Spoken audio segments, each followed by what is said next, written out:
नमस्कार दोस्तों, स्वागत है आपका हमारी चैनल में।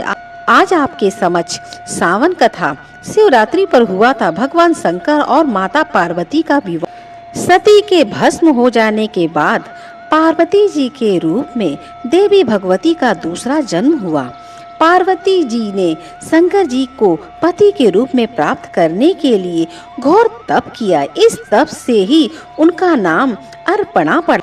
पार्वती जी के तप का प्रताप ही था कि भोले बाबा विवाह को राजी हुए, वरना तो उन्होंने साफ मना कर दिया था कि मैं तो कैलाशवासी हूँ, मेरा विवाह से क्या काम। जस दूल्हा तस बनी बारात। भोले भंडारी वास्तव में बहुत ही भोले हैं।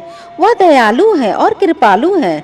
वह क्षण भर में ही लोगों को पाप से मुक्त कर देते हैं। वह इतने दयावान है कि वह लोगों की झोली फौरन भर देते हैं। नाम ही उनका नाम शिव अर्थात कल्याण करने वाला है। वह सहज है, सरल है और वह एक लोटे गंगा जल से स्नान करके ही तृप्त हो जाते हैं। भगवान शंकर का यही स्वरूप भक्तों को आनंदित करता है। यूँ तो हर महीने ही शिवरात्रि आती है, लेकिन श्रावण मास की शिवरात्रि पर विशेष महत्व है। कहते हैं कि इसी दिन भगवान शंकर ने पार्वती जी के साथ विवाह किया था। चौमसे में कोई विवाह नहीं करता, लेकिन भगवान शंकर ने चौमसे में ही विवाह किया।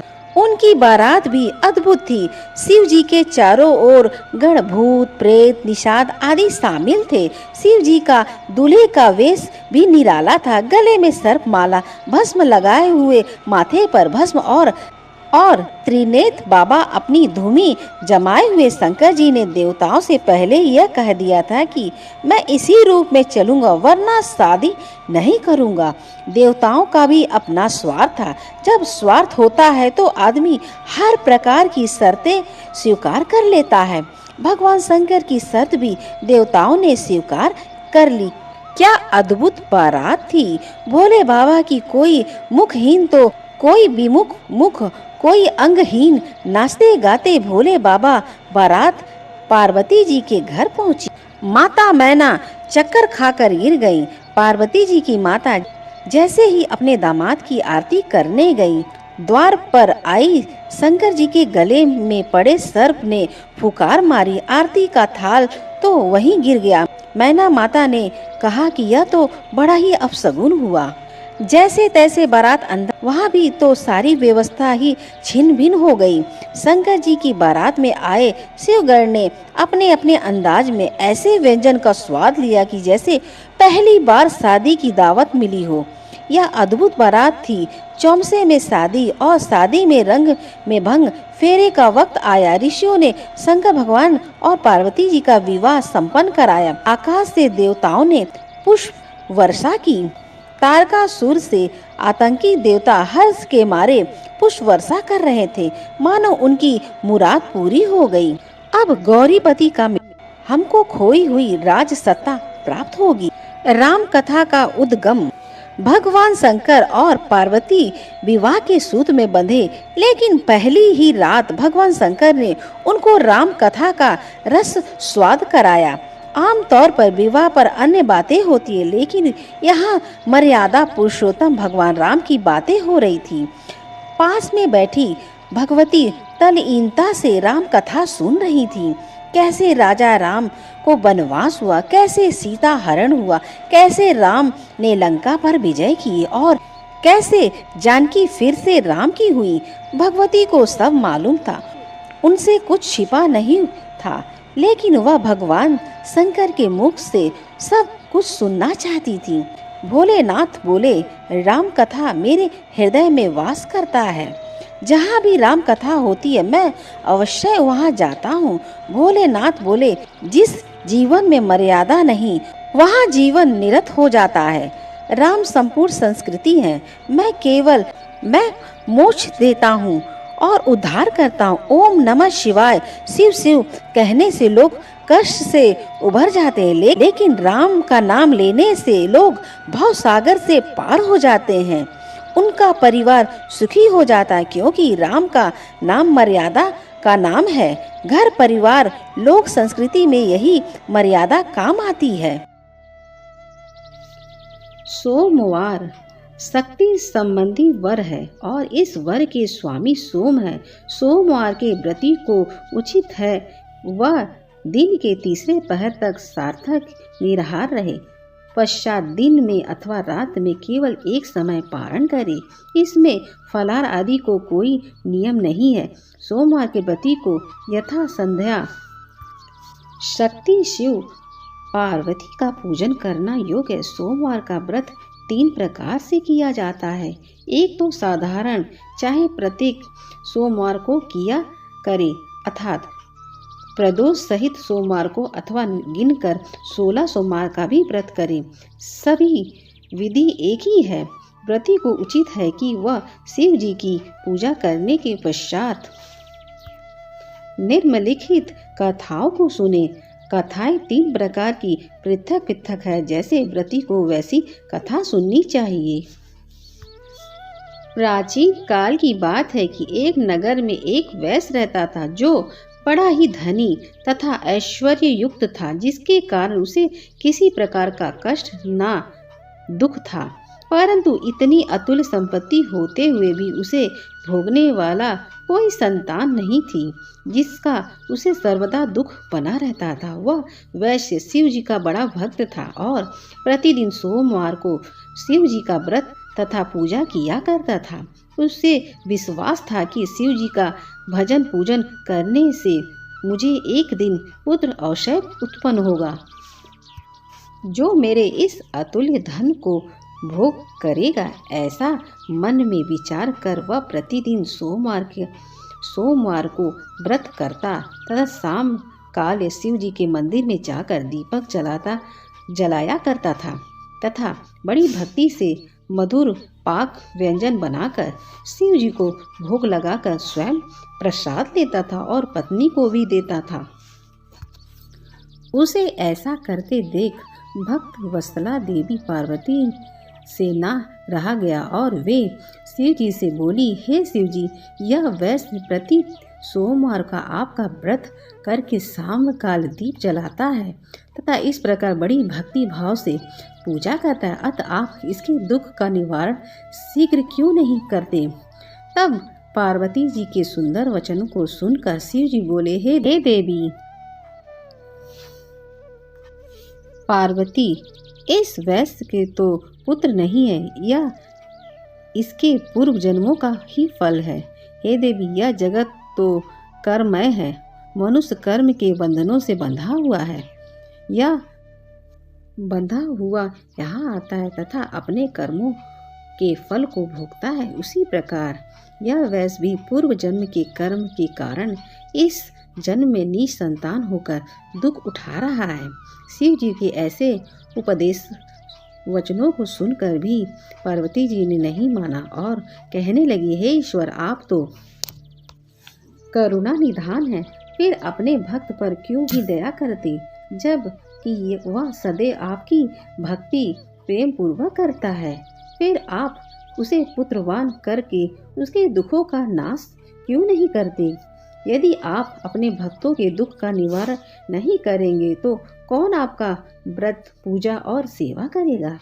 हे शिव जी, मेरा आपसे अनुरोध है कि आप कृपा करके उसे अवश्य ही पुत्र दीजिए। जब पार्वती जी शिव जी से ऐसा कहने लगी तो शिव जी बोले कि हे देवी, जब तुम ऐसा कहती हो तो मैं तुम्हारे कहने से उसे पुत्र का वर दे देता हूँ। उसके भाग्य में पुत्र का तो सुख नहीं है, यह तो केवल 12 वर्ष तक ही जीवित रहेगा, इसके पश्चात वह मृत्यु को प्राप्त हो जाएगा। इस प्रकार कुछ काल व्यतीत होने पर उस वैश्य की स्त्री गर्भवती होती है तथा 10वां महीना प्राप्त होने पर एक सुंदर पुत्र पैदा होता है, जिससे उसके घर में बड़ी खुशियां मनाई गई। सब लोग अत्यंत हर्षित हुए, परंतु उस वैश्य को कुछ विशेष सुख न मिला, क्योंकि उसे यह विदित था कि यह पुत्र 12 वर्ष के बाद पुनः मृत्यु द्वारा ग्रसित हो जाएगा। इस प्रकार हंसी खुशी में वह 12 वर्ष का हो गया। एक दिन उसकी माता वैश्य से विवाह के लिए कहने लगी, तो उसका पिता विचार कर कहने लगा कि अभी विवाह की क्या जल्दी है, अभी मैं इसे काशी पढ़ने के लिए भेजूंगा। स्त्री से ऐसा कहकर उस वैश्य ने बालक के मामा को बुलाया और उसे खूब अधिक धन देकर बोला, अब तुम अपने भांजे को काशी ले जाओ और इसे विद्या अध्ययन कराओ तथा रास्ते में स्थान स्थान पर ब्राह्मणों को भोजन देते तथा यज्ञ करते जाना। इस प्रकार वे दोनों मामा भांजे स्थान स्थान पर ब्राह्मणों को भोजन देते तथा यज्ञ करते हुए एक नगर में पहुँचे। वहाँ के राजा की कन्या का उस दिन विवाह था। कन्या बड़ी ही रूपवान सब गुण संपन्न थी, परंतु राजकुमार अर्थात उस राजकुमारी का विवाह होने वाला था वह कान्हा था, जिससे उसके पिता को चिंता थी। परंतु जब उसने वैश्य के पुत्र को देखा तो बड़ा ही रूपवान था, तो विचार कर उसके मामा से कहने लगा, यदि थोड़ी देर के लिए आप अपने भांजे को मुझे दे दीजिए तो आपकी बड़ी कृपा होगी। थोड़ी देर की बात है, विवाह हो जाने के पश्चात इसे हम वापस दे देंगे और आपको बहुत सा धन देंगे। फिर तो बालक के मामा ने स्वीकार कर लिया। वर का पिता उसे वर बनाकर मंडप में ले गया और विवाह का समस्त कार्य बड़ी दक्षता से संपन्न किया। परंतु जब लड़का सिंदूर दान करके लौटने लगा तो उसने कन्या की साड़ी के आंचल पर लिख दिया कि हे भागिनी, तुम्हारा विवाह मुझ वैश्य के पुत्र से हुआ है और अब मैं काशी पढ़ने जा रहा हूँ, परंतु जिसके साथ तुम्हें भेजा जाएगा वह एक आँख का काना है, तुम्हारा पति नहीं है। इस प्रकार विवाह का कार्य संपन्न होने पर विदाई की बेला पर जब राजकुमारी ने अपनी साड़ी पर कुछ लिखा देखा तो उसे पढ़कर उसने राजकुमार के साथ जाने से इनकार कर दिया और बोली, यह मेरा पति नहीं है, मेरा पति तो वैश्य पुत्र है जो इस समय काशी पढ़ने के लिए गया है। फिर तो राजकुमारी की ऐसी बात सुनकर उसके माता पिता अत्यंत आश्चर्य में पड़ गए और राजा अर्थात वर के पिता की धूर्तता से अत्यंत दुखी हुआ तथा कन्या को विदा नहीं किया। बारात बिना कन्या के ही लौट गई। उधर वह वैश्य का पुत्र तथा उसका मामा दोनों काशी में पहुँचे तथा बालक ने अपना अध्ययन प्रारंभ कर दिया और उसके मामा ने यज्ञ करना प्रारंभ। इस प्रकार कुछ दिन व्यतीत होते हुए लड़के की अवस्था 12 वर्ष की हो गई। उस दिन यज्ञ हो रहा था कि उस बालक ने अपने मामा से कहा, आज मैं बहुत अस्वस्थ हूँ और सोने जा रहा हूँ। ऐसा कहकर वह जाकर सो गया, परंतु उसके सोने के थोड़ी ही देर बाद उसके मामा ने आकर देखा तो भांजे को मरा हुआ पाया, जिससे वह अति दुखित हुआ। परंतु यज्ञ हो रहा था, इसलिए यज्ञ विध्वंस के भय से चुप ही रहा। जब यज्ञ कार्य समाप्त हो गया तथा सब ब्राह्मण चले गए, तब वह खूब जोर से रोने लगा। उसी समय भाग्यवश पार्वती सहित शिव जी उधर से जा रहे थे कि तभी पार्वती ने करुणा रुदान सुना, जिसे सुनकर उनका हृदय द्रवित भूत हो गया और वे शिव जी से कहने लगी, हे करुणा निधान, देखिए तो कौन इस समय इतनी करुणा से रुदान कर रहा है। आप वहां जाकर देखिए, वह क्यों रो रहा है। तब पार्वती का ऐसा आग्रह देखकर शिव जी उस स्थान पर गए जहां उसका मामा अपने भांजे को लेकर रो रहा था। फिर तो पार्वती ने उस बालक को पहचान लिया और बोली, हे महाराज, देखिए तो इतना सुंदर यह वैश्य का बालक मरा है जो आपके वरदान से हुआ है।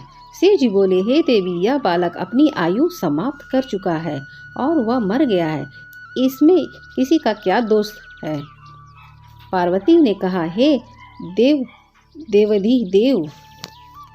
हे करुणा निधान शिव जी, जैसे आपने इसे अब तक 12 वर्ष की आयु दी, वैसे ही जीवन प्रयत्न के लिए और आयु दे दीजिए, नहीं तो वह वणिक पुत्र के वियोग में मृत्यु को प्राप्त हो जाएगा। तब पार्वती के ऐसा कहने पर शिव जी ने वणिक पुत्र को जीवित कर दिया। इस प्रकार वह शिव जी के वरदान से जीवित हो गया और शिव पार्वती पुनः अपने धाम को अंतर्ध्यान हो गए।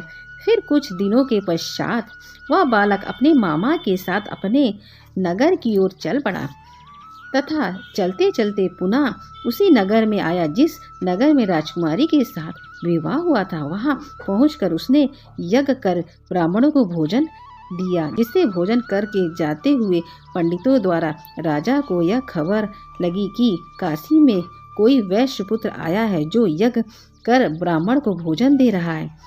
जब राजा उसे देखने के लिए गया और वहां पर उसने स्वयं अपने जमाता को देखा तो अति प्रसन्न हो आदर के साथ अपने महल में ले आया और कुछ दिन तक रखकर खूब मान सम्मान दिया और पुत्री मान दहेज सहित उसके साथ विदा कर दिया। तब वह वणिक पुत्र स्त्री सहित मामा के साथ अपने नगर की ओर चला। जब वे लोग घर के थोड़ा नजदीक आए तो मामा ने कहा कि मैं जाकर पहले अपनी बहन को तुम्हारे आने की खबर दे आता हूँ, जिससे वे वधू सहित तुम्हारा स्वागत करें। उधर वह वैश्य अपनी स्त्री सहित छत पर जाकर बैठा था। यदि मेरा पुत्र काशी से लौटकर नहीं आएगा तो हम लोग यहीं से कूदकर प्राण दे देंगे। परंतु जब साले ने जाकर कहा कि आपका पुत्र कुशलता से अपनी स्त्री के सहित आ रहा है, आप लोग विधिवत उसका स्वागत कीजिए। साले की ऐसी बात सुनकर वे लोग अति प्रसन्न हुए और बड़े आदर के साथ पुत्र और वधू का स्वागत किया और अति प्रसन्न होकर सोमवार व्रत करके शिव जी का विधि विधान पूजा वंदना किया। जो मनुष्य सोमवार का व्रत करके शिव जी का पूजा करता है और इस कथा को पढ़ता है या सुनाता है, सब कष्टों से छूटकर अपने मनोरथ को पाता है। अगर मेरी वीडियो आपको अच्छी लगी तो हमारे चैनल को सब्सक्राइब करें।